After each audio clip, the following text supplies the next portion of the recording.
કરવો કે એક રૂમમાં ભેગા થઈ કમથી કમ દ્રઢઈ ને ચરણ ને કેરો ભરોસો એ આશ્રયનું પદ બોલી અને પછી જ સુવા જવું, એવું ઘરનો એક નિયમ બનાવી દો.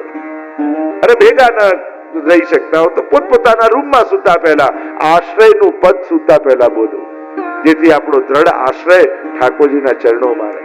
પણ આવો એક પ્રકાર, ભલે એકાદશીએ ભેગા થાવ, ઘરે ઘરે ભેગા થાવ.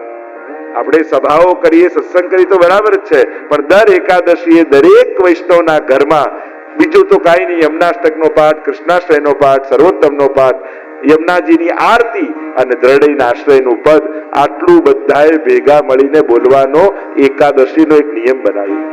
જો ઘરનું માહોલ કેવું બદલાય છે, જો ઘરનું વાતાવરણ કેવું બદલાય છે, ઘરના માહોલમાં વૈષ્ણવતાની સુગંધ રહેશે ને તો ઝઘડા ઓછા થશે, ક્લેશ ઓછા થશે, બધા એકબીજાનું સાંભળતા થશે.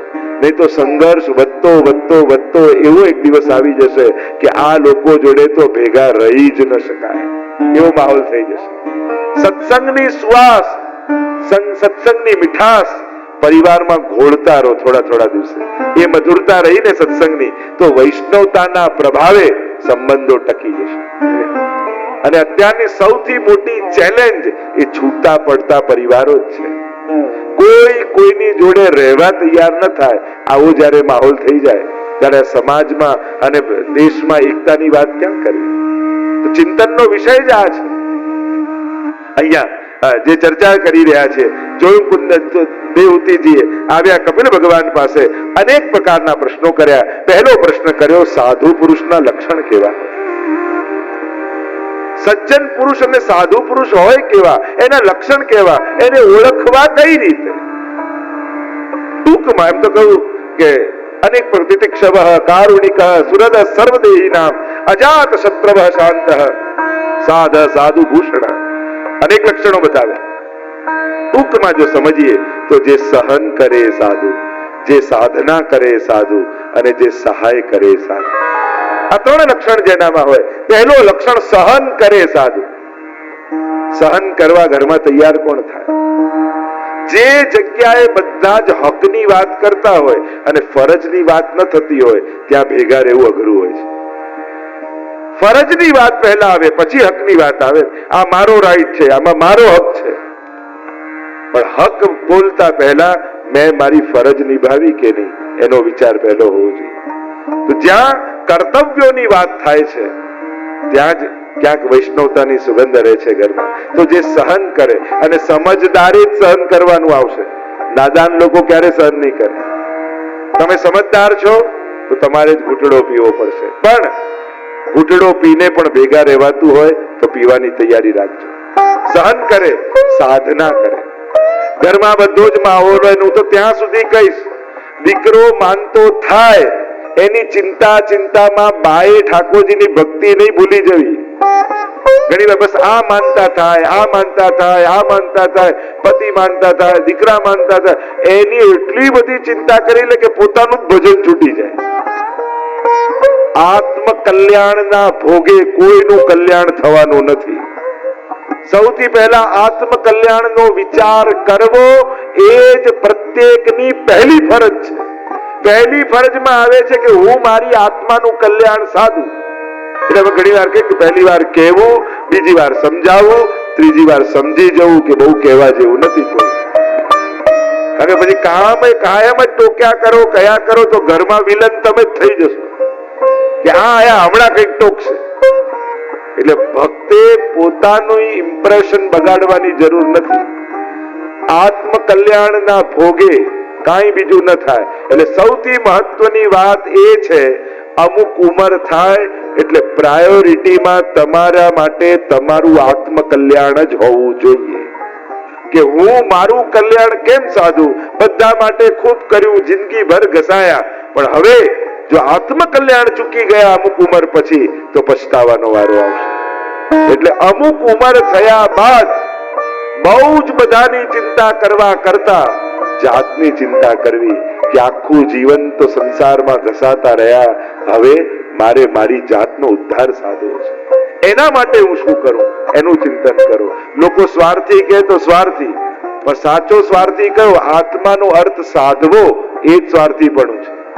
આખું જીવન બધા માટે ઘસાતા રહ્યા, પણ હવે આત્મકલ્યાણ કરવાનો વારો છે. એટલે પોતાના આત્મકલ્યાણના ભોગે બીજું કાંઈ કરવા ન જવાય. અને આ બહુ મહત્વની વસ્તુ છે, આ સમજવાની વસ્તુ છે. અહીંયા કયું? સહન કરે, સાધના કરે અને સહાય કરે. જ્યારે પણ કોઈને સહાયતાની જરૂર પડે, વૈષ્ણવ જન તો તેને કહીએ. આપણી તો કેટલા પ્રકારથી આપણે ગાયા વૈષ્ણવતાના કેટલા લક્ષણ. એ રીતે 12મા અધ્યાયમાં પણ ભગવાન કેટલા લક્ષણો બતાવે છે. 12મા અધ્યાય, યો ભક્ત સમે પ્રિય, યો ભક્ત સમે પ્રિય, આવો ભક્ત મને ગમે. અનુદ્વેગ અને અનેક પ્રકારથી કહ્યું ને કે યસ્માન નો દ્વિતે લોકો લોકાન નો દ્વિતે ચય હર્ષા મર્ષ ભયો દ્વેગઈ મુક્તો યશ ચ મે પ્રિય. કેટલા લક્ષણો ભગવાને બતાવ્યા છે. કેવો ભક્ત મને ગમે છે, ભગવાનને કેવો વ્યક્તિ ગમે, કેવું લક્ષણ ગમે, અનેક પ્રકારની ચર્ચા છે. અહીંયા લક્ષણો બતાવ્યા સાધુના. આગળ ભક્તિનું સ્વરૂપ પૂછ્યું છે કે ભક્તિનું સ્વરૂપ કેવું છે. 4 પ્રકારની ભક્તિની ચર્ચા કરી: તામસ, રાજસ, સાત્વિક અને નિર્ગુણ. તામસ ભક્તો કોણ છે? તો કે જે વેર ભાવથી ભગવાનને ભજે તામસ ભક્તો છે. કંસ, શિશુપાલ, રાવણ આદિ વેર લઈને આવ્યા ભગવાન પાસે, પણ ભગવાને કર્યો છે તો ઉદ્ધાર જ. ભગવાન ક્યારે પણ કોઈની અધોગતિ કરતા નથી. આપણે એમ શું કહીએ? કૃષ્ણએ કંસનો ઉદ્ધાર કર્યો, રામે રાવણનો ઉદ્ધાર કર્યો, એને મારીને નર્કમાં નાખ્યો એવું નથી કહેતા. ભગવાન જલ્દી સ્વર્ગ અને નર્ક આપતા નથી, કારણ કે સ્વર્ગ અને નર્ક પણ કર્મની ગતિ છે. ભગવાન કર્મની ગતિ ફળ રૂપે આપતા નથી, કૃપા દ્વારા એનું કલ્યાણ કરે. અને એટલે તામસ ભક્તો, આ બધા અસુરોને પણ ભાગવતજીએ તામસ ભક્ત કહ્યા. બીજા છે રાજસ ભક્ત, જે કોઈ ને કોઈ લૌકિક કામના મનમાં રાખીને ભગવાનની ભક્તિ કરવા આવે. તમે ભગવાન પાસે ગયા તો ખરા, પણ ભગવાન મેળવવા તમારું લક્ષ્ય નહોતું, ભગવાન પાસે કંઈક મેળવવું એ તમારું લક્ષ્ય હતું, તો તમે રાજસ ભક્ત છો. અને એ વાત ચોક્કસ છે, ઘણી વાર બધાને નિષ્કામતા નાય પ્રગટે, તો ગમે ત્યાં હાથ ફેલાવા કરતા ભગવાન પાસે માંગી લેવું સારું. રાજસ પણ ભક્ત છે. જો માંગવાની ઈચ્છા અને એ સમજ જતી જ ન હોય તો પછી ભગવાન પાસે માંગી લેવું ઠીક છે. ગમે ત્યાં અન્યાશ્રય કરતા સકામ ભક્તિ સારી. નહીં તો ઘણા સોમવારે આ કરવાનું, મંગળવારે આ કરવાનું, બુધવારે આ કરવાનું, ગુરુવારે આ કરવાનું, દરેક વારે એમના ભગવાન બદલાય. આવું કયા શાસ્ત્રોમાં લખ્યું છે કે વાર જોઈને ભગવાન નક્કી કરવા? આપણે ત્યાં તો યહ નિત નેમ યશોદાજુ મેરે તિહારે હી લાલ લડાવન કો. આપણે તો સવારથી સાંજ અને 365 દિવસ એક જ છે, મારો લાલન કેમ રાજી થાય, મારો ઠાકોરજી કેમ રાજી થાય. આ ભાવના તો રાજસ ભક્તિ. ત્રીજું કહ્યું સાત્વિક ભક્તિ, જે મુક્તિ પામવાની ઈચ્છાથી ભગવાનને ભજે એને પણ સાત્વિક ભક્ત કહ્યા છે. કે ભગવાનની ભક્તિ શા માટે કરું છું? કે મારો જન્મ મરણના ચક્કરમાંથી દેહ છૂટી જાય, હું મુક્ત બની જાઉં. અને ચોથી ભક્તિ એ નિર્ગુણી ભક્તિ છે, ગોપીજનોની ભક્તિ છે, પુષ્ટિ ભક્તિ છે. સાધારણ વ્યક્તિ હવેલીએ મંદિરે જાય તો આજે શું માંગીશ એ વિચાર કરતો જાય. અને વૈષ્ણવ હવેલીએ જાય તો આજે શું ધરીશ, આજે શું આપીશ એવો વિચાર કરતો હવેલીએ જાય. એ માંગવાની વૃત્તિ સાથે નથી જતો, એ પ્રભુને આપવાની વૃત્તિ સાથે જાય છે. જે ભક્તિના મૂળમાં કેવલ ને કેવલ પ્રભુની પ્રસન્નતા હોય એ નિર્ગુણ ભક્તિ છે. બહુ પ્રસંગ આવતો ને પુરાણોમાં કે જ્યારે ઠાકોરજીએ પરીક્ષા કરી, મારા પેટમાં બહુ દુખે છે, નારદજી કોઈની ચરણ ધૂલી કોઈ ભક્તની લાઈ આપો તો જ મારું દર્દ મટશે. મોટા ઋષિ મુનિઓ પાસે નારદજી ગયા, કહ્યું તમારા ચરણની ધૂલી આપો, રોગ મટી જાય, પ્રભુને દર્દ થયું છે. અને ઋષિઓ કહે અમારા ચરણની ધૂલી ભગવાનને અપાય, નર્કમાં જગ્યા અમને ન મળે. અને ભરતા છેલ્લે ગોપીજનો પાસે ઠાકોરજીએ મોકલ્યા, કહ્યું કે એમની પાસે જાઓ. અને ગોપીજનોએ કહ્યું ટોપલા ભરીને લઈ જાઓ, ભલે ને નર્કમાં જગ્યા ન મળે, પણ ઠાકોરજીનું દર્દ જતું હોય તો નર્કમાં જવા અમે તૈયાર છીએ. આ નિર્ગુણ ભક્તિ છે. કેવલ ને કેવલ પ્રભુના સુખનો વિચાર જેમાં હોય, તત્સુખનો વિચાર આ પહેલાનો, આ સેવાનો પાયાનો નિયમ છે. જ્યારે પણ સેવા કરો છો ત્યારે પહેલો વિચાર હું શું કરું કે પ્રભુને આનંદ થાય, પ્રભુના સુખનો વિચાર થાય. આ નિર્ગુણી ભક્તિ, ચારે પ્રકારની ભક્તિની ચર્ચા કરી. આમ અનેક પ્રકારની ચર્ચા દ્વારા માતાનું ઉદ્ધાર થયું છે. અને માતાનો ઉદ્ધાર થયો, કપિલ ભગવાન ગયા પૂર્વ દિશા તરફ અને અહીંયા તૃતીય સ્કંદને વિરામ આપીએ. બોલો ગોવર્ધન નાથ કી જય, ભાગવત ભગવાન કી જય. ચતુર્થ સ્કંદ વિસર્ગ લીલા. વિવિધ પ્રકારનું સર્જન એ જ વિસર્ગ છે. 31 અધ્યાય 4 પ્રકરણમાં મહાપ્રભુજીએ સમજાવ્યું. મહાપ્રભુજી 7 પ્રકારે અર્થ કરે છે ને, તો પ્રકરણ વિભાગ કર્યા. તમે આ મંગલાચરણમાં બોલો છો ને ચતુર્વિશ્ચ, એ શું છે? એ દસમસ્કંદનો પ્રકરણ વિભાગ છે. એક શ્લોકમાં આખું દસમસ્કંદ સમાયેલું છે. એમ અહીંયા 4 પ્રકરણ બતાવ્યા: ધર્મ પ્રકરણ, અર્થ પ્રકરણ, કામ પ્રકરણ ને મોક્ષ પ્રકરણ. જેને ચતુર્વિધ પુરુષાર્થ આપણે કહીએ છીએ. પ્રત્યેક જીવ આ 4 પુરુષાર્થની આકાંક્ષા રાખે છે. દરેકને ધર્મ જોઈએ છે. દુનિયામાં કોઈને અધર્મ જોઈતો નથી. પાપીમાં પાપી માણસ પણ ઈચ્છે તો ધર્મ જ છે. ગમે તેટલો ક્રોધી માણસ હોય, કોઈ એમ ઈચ્છે કે મારી સામે કોઈ ક્રોધ કરે? એને તો શાંતિ જ જોઈએ છે. ગમે તેટલો લોકોને છેતરતો હોય, પણ કોઈ એમ ઈચ્છે કે મને છેતરે એવો કોઈ કામ વાળો રાખો? એ તો ઈમાનદારી જ ગોતે છે. 4 ચોર પણ ચોરી કરીને આવે ને, તો એમ કે ચલો ઈમાનદારીથી 4 ભાગ કરી લો. ઈચ્છે છે તો ઈમાનદારી. દુનિયાનો કોઈ પણ પાપીમાં પાપી માણસ હોય, પોતાના માટે તો ધર્મની જ આકાંક્ષા છે. એટલે આ 4 વસ્તુ જીવનની માંગ છે. 4 વસ્તુ સાધવાનો આપણી ત્યાં સનાતન ધર્મ પ્રકાર છે: ધર્મ, અર્થ, કામ અને પછી મોક્ષ. બીજો પ્રકરણ છે અર્થ. દરેકને સુખના સાધનો જોઈએ છે. સુખી થવું એ કોઈ ગુનો નથી. ઘણી વાર લોકો એમ માને કે ધાર્મિક વ્યક્તિ એટલે દુઃખી જ રહેવો જોઈએ. અરે ના, ભાગવતમાં જો બધા રાજા મહારાજાઓની જ કથા છે. એટલે દારિદ્ર્ય, દુઃખ અને ધર્મ એને કોઈ તાલમેલ નથી. એટલે સુખી થવું કોઈ ગુનો નથી. દરેક લોકો સુખી થાય એવી આકાંક્ષા રાખવી જોઈએ. કારણ કે જ્યારે દુઃખ માટે સમાજમાં આકર્ષણ પેદા કરો છો, ગરીબી માટે આકર્ષણ પેદા કરો છો, તો સમાજ પતન તરફ જાય છે.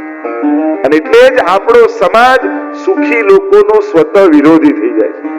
કોઈને પણ સુખી જોઈએ, ખબર છે કઈ રીતે થયા છે, તો થાને તું કોણ ના પાડે છે? પોતે થઈ ન શકતા હોય તો બીજાનું સુખ જોઈ ન શકે. આમ મત્સર દોષ, આજે બીજાના સુખ ન જોઈ શકવાનો દોષ, એ આજના સમયમાં ખૂબ વધ્યો છે. એનું કારણ એક છે સુખનું પ્રદર્શન વધ્યું છે. પહેલા સુખને પ્રદર્શિત કરવાના પ્લેટફોર્મ નતા. આજે ઇન્સ્ટા અને ફેસબુક ને એટલા બધા પ્લેટફોર્મ મળી ગયા છે કે આખો દિવસ જોઈને જો બધા ફરવા જાય છે, આપણે જ નથી જતા. બધા નવી કાર લે છે, આપણે જ નથી લેતા. બધાએ નવું ઇન્ટિરિયર કરાવ્યું, આપણે જ એમ જ પડ્યા છીએ. સુખના પ્રદર્શનો વધ્યા ને એટલે ઈર્ષા વધી છે. લોકો કોઈનું સુખ જોઈ શકતા નથી. અને લોકો સુખ બતાવી, કારણ કે સુખની હંમેશા મજા શું છે? બીજાના ચહેરા પર દુઃખ જોઈએ ને તો જ આપણને સુખ સુખ લાગે. તમે નવો હીરાનો હાર પહેર્યો ને લગ્નની પાર્ટીમાં જાઓ અને કોઈ જુએ નહીં તમારા હાર સામે, તમને થાય લોકોની ચોઈસ ને થઈ શું ગયું છે? અને એટલામાં એક બહેન આવ્યા ને એને જો, હા આટલો સરસ હીરાનો હાર ક્યાંથી લાવ્યા? અને એના મનમાં થોડુંક દુઃખ અને ઈર્ષા જોઈએ ને ત્યારે એમ થાય, હા હવે વસૂલ થયું. નહીં તો વસૂલ ન થાય. કોઈ આપણા સુખ ને જોઈ કોઈ દુઃખી થનારું ન હોય તો સુખ. હવે તમને કોઈ આઈલેન્ડમાં મૂકી દે જ્યાં તમારા સિવાય કોઈ ના હોય, તમને ગમતી કાર, ગમતા દાગીના, ગમતા કપડા, ગમતું મકાન બધું જ મળે, પણ કોઈ જોનારું ન હોય તો તમને સુખ સુખ લાગે? તમને કોઈ પૂછે કેવું? અરે કોઈ જોતું તો છે નહીં, શું કરવાનું પહેરીને? એટલે આપણી તકલીફ શું? સારામાં સારી વસ્તુ કોના માટે? બીજાને બતાવવા માટે. તમે જુઓ ને, સારામાં સારો તમારો ડાઇનિંગ સેટ હોય, તમે ક્યારે કાઢો? સારામાં સારી સાડી કે કપડા હોય, તમે ક્યારે પહેરો? મહેમાન આવે કે બહાર જાઓ ત્યારે. બીજાને બતાવવાનું ન હોય ને તો સારું ભોગવીએ નહીં આપણે. એટલે તમે આટલી મહેનત કરી, પૈસા કમાઈ, આટલું મોંઘું લાયા, કોના માટે? મહેમાન માટે. હવે એ વર્ષે એકવાર આવે. આપણે જ કહીએ હમણાં બધું કાઢો, નવું કાઢો, મહેમાન આવે છે, પણ તું ભોગવ ને. માણસ સારી વસ્તુ ભોગવી શકતો નથી, કારણ કે હંમેશા સુખ પ્રદર્શનનું જ કારણ બનાવ્યું છે, ભોગવવાનું કારણ નથી બનાવ્યું. સુખ હંમેશા બતાવવા માટે હોય, ભોગવવા માટે ન હોય, એવી એક માન્યતા આપણા બધાના અંદર ઘૂસી ગઈ છે. અને એને કારણે હંમેશા દુઃખને પોતાનો સાથીદાર બનાવીને રાખીએ છીએ. નબળામાં નબળું, ખરાબમાં ખરાબ હોય એ જ આપણા માટે. આપણે જ જોવાના છે, બીજું કોણ જો કે તું રાજી નહીં થાય તને સારો જોઈ. મૂળ વાત એ છે કે સમાજ સુખનો પ્રદર્શક બની. જો મૂળ વાત એ છે, સારું ખાઓ એમાં કોઈ વાંધો નથી, પણ કોઈને એ જોઈને એની ભૂખ યાદ આવે એવી જગ્યાએ ઉભા રહીને ના ખાઓ. પૈસા વાપરો એની કોઈ ના નથી, પણ એવી જગ્યાએ પ્રદર્શન ન કરો તમારું સુખ જોઈ કોઈને એની ગરીબી યાદ આવે. મૂળ વાત એ છે કે ભક્ત જીવે છે એ રીતે કે આપણું જીવન જોઈ, આપણું ચરિત્ર જોઈ ન કોઈની આંખ બગડે ન કોઈનું મન બગડે. હંમેશા એ રીતે સંયમમાં જીવવું કે જેથી આપણને જોઈ લોકોને પવિત્ર વિચાર આવે. પવિત્રતા એ આપણા જીવન દ્વારા પ્રદર્શિત કરીએ એ જ સાચા અર્થમાં વૈષ્ણવતા છે.